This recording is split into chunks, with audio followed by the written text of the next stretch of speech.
प्यारे बच्चों नमस्कार। आज मैं आपको कक्षा छठी का पाठ नंबर 7 जिसका नाम है पौधों को जानिए करवाऊंगा।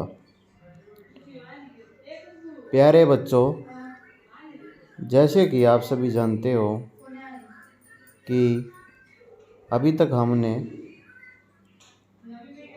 6 पाठ पढ़े हैं। अभी ये हमारा 7वां पाठ है। तो पाठ की शुरुआत करते हैं बच्चों। जैसे कि बाहर निकलकर अपने चारों ओर के पौधों को प्रेक्षण कीजिए। प्रेक्षण का मतलब होता है देखना। क्या आप देखते हैं कि कुछ पौधे छोटे हैं और कुछ विशालकाय हैं, जबकि कुछ धरती पर हरे धब्बों की तरह दिखाई देते हैं। कुछ पौधों की पत्तियां हरी होती हैं और कुछ की पत्तियां लालिमा युक्त होती हैं। कुछ पौधों के फूल बड़े एवं लाल हैं, कुछ नीले तथा कुछ पुष्प पौधों में पुष्प ही नहीं होते हैं। आप अपने घर के आसपास, विद्यालय के रास्ते में, बाग बगीचे एवं विद्यालय प्रांगण में अनेक हरे पौधे देखे होंगे। आइए हम पौधों के विभिन्न भागों के विषय में जानें और इससे हमें विभिन्न प्रकार के पौधों के बीच में अंतर समझ सहायता मिलेगी। क्या आप चित्र 7.1 में पौधे के तने, शाखाओं, जड़, पत्तियों इत्यादि को नामांकित कर सकते हैं? इन भागों में रंग भरिए।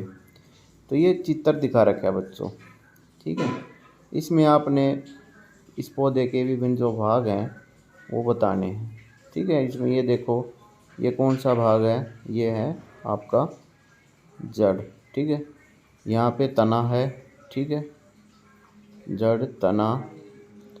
फिर इसके बाद ये पत्ते, ठीक है, ये फूल, ये यहाँ पे देखो, ये आपका फूल हो गया, ठीक है, ठीक है। तो प्यारे बच्चे, इसको आप रंग भर के कर सकते हो। आइए, ये बच्चे यहाँ पर देख रहे हैं भाई, ये पेड़ इतना मोटा है, ये पेड़ बिल्कुल छोटा है, ये देखो ये अलग है, ये हरा है। तो यहाँ से देखने पर हमें अलग अलग पत्तों के बारे में पता लगता है। ये प्रकृति की सैर करें और पौधों से मित्रता कर उनके विषय में अधिक जानकारी प्राप्त करें। तो अब देखेंगे हम 7.1 शाख, झाड़ी एवं वृक्ष। क्रियाकलाप 1। उन पौधों के तने एवं शाखाओं को ध्यानपूर्वक देखिए जो आपसे लंबे हैं, कम लंबे हैं, जिनकी लंबाई लगभग आपके बराबर है तथा जो आपसे बहुत अधिक लंबे हैं। तने को स्पर्श कीजिए तथा यह जानने के लिए कि तना कोमल, कोमल का मतलब नरम या कठोर, इसे धीरे से एक और मोड़ने का प्रयास कीजिए। ध्यान रखें कि वह टूटे नहीं। लंबे पौधों के तनों की मोटाई मापने का प्रयास करें। अब हम देखें बच्चों पौधों के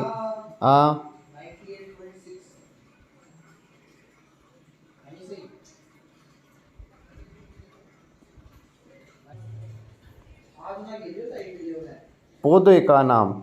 यहाँ पे हम देखें बेटा, जैसे टमाटर है। टमाटर के अंदर कॉलम की जो ऊंचाई है, ये देखना, जिसमें छोटा, बहुत लंबा, थोड़ा लंबा, ये देखेंगे हम। ऊंचाई कितनी है टमाटर की? छोटे होता है। कॉलम 2 में हम उसका तना देखेंगे। कॉलम 3 में शाखाएं कहाँ से निकलती हैं, और कॉलम 4 में हम उसको बांट देंगे भाई वो किस वर्ग में है। तना कैसा है? हरा, हाँ हरा है। कोमल है, हाँ। मोटा नहीं है, कठोर नहीं है। तो इस तरह से हम इसको, कैटेगरी कौन सी है? शाख।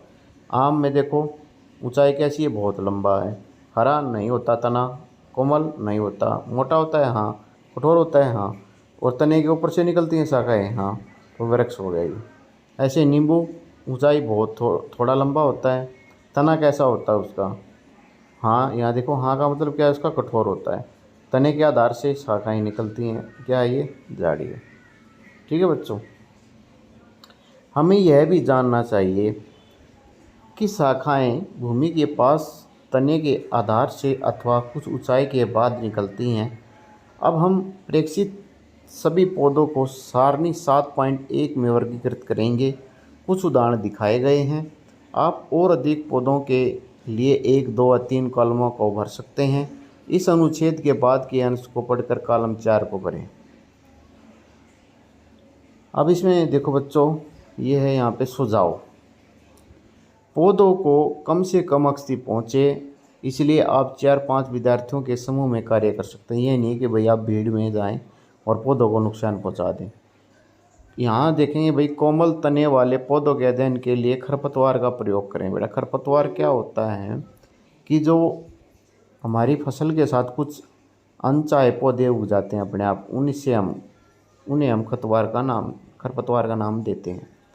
क्या आप जानते हैं कि खरपतवार क्या है? खेतों में, बगीचे एवं गमलों में कुछ अनचाहे पौधे सवते होता अपने आप ही उग जाते हैं। क्या आपने किसानों को इन खरपतवारों को खेतों में उखाड़ते हुए देखा है? तो हम उसको उखाड़ते भी बेटा। इन लक्षणों के आधार पर हम अधिकांश पौधों को 3 संवर्गों में वर्गीकृत कर सकते हैं। ये वर्ग हैं साग, पहला साग, दूसरा झाड़ी, तीसरा वृक्ष। चित्र 7.3 में दर्शाया गया है। हरे, सबसे पहले हम देखें बेटा, जो हरा और कोमल तने वाला पौधा है वो साग कहलाता है बेटा, जिसका तना हरा होता है और कोमल होता है, जैसे चित्र में दिखाया गया है 7.3 ए में। ये देखो चित्र 7.3 ए है हमारा, ठीक है। ये यहाँ पे ये देखो, ठीक है, ये है आपका साग, ठीक है। ये साग की कैटेगरी में आएगा और अक्सर इनमें कई शाखाएं नहीं होती हैं। इसके बाद बच्चों, कुछ पौधों में शाखाएं तने के आधार के समीप से निकलती हैं। तना कठोर होता है परंतु अधिक मोटा नहीं होता, इसे हम झाड़ी कहते हैं। जैसे चित्र 7.3 बी में दिखाया गया, ये देखो, ये चित्र 7.3 बी है। तो ये जो है ये आपकी किस में आता है? ये आता है झाड़ी के अंदर, ठीक है। इसके बाद नेक्स्ट है, कुछ पौधे बहुत ऊंचे होते हैं तथा इनके तने सुदृढ़ का मतलब मजबूत एवं गहरे होते हैं।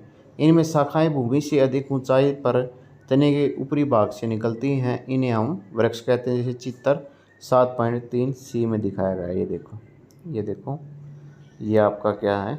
ये वृक्ष होता है। तो प्यारे बच्चों, अब आगे हम देखते हैं, उपरोक्त अभिलक्षणों के आधार पर क्या आप सूचीबद्ध पौधों को वर्गीकृत कर सारणी 7.31 में कॉलम 4 को भर सकते हैं। अब पहली जानना चाहती है कि मनी प्लांट, सेम, लौकी, अंगूर के तने किस प्रकार के हैं। इनमें से कुछ पौधों को देखिए, यह साग, झाड़ी और पेड़ से किस प्रकार भिन्न है। आपके विचार से कुछ को ऊपर चढ़ने के लिए सहारे की आवश्यकता क्यों पड़ती है?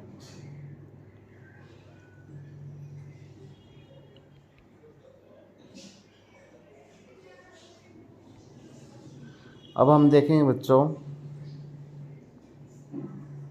नेक्स्ट आपका है